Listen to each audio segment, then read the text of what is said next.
Bienvenue sur les clés du savoir. Aujourd'hui, découvrons ensemble l'histoire des impôts en France. Quand on pense aux impôts aujourd'hui, on imagine une évidence. Pourtant, l'idée même d'une contribution obligatoire a mis des siècles à se construire. En France, tout commence au Moyen Âge.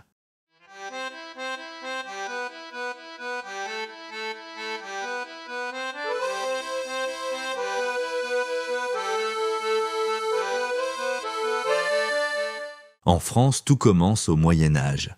À cette époque, l'impôt est avant tout une question de survie pour les puissants.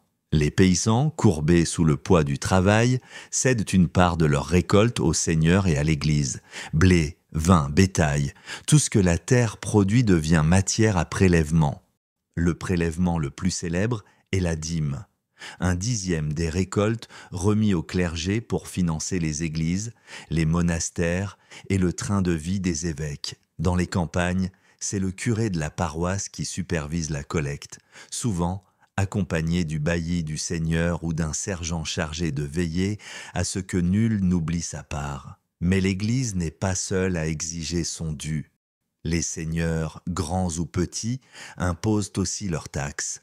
Le cens payé en argent, la taille imposée au foyer, les banalités pour utiliser fours, moulins et pressoirs seigneuriaux. Sous le règne de Philippe Auguste, au XIIe siècle, la monarchie entre à son tour dans le jeu fiscal. Elle crée le prélèvement royal pour financer les croisades, une étape majeure, puis vient Saint-Louis, Louis IX, symbole de justice. Il tente d'organiser une fiscalité plus équitable, mais pour les plus pauvres, le poids reste écrasant.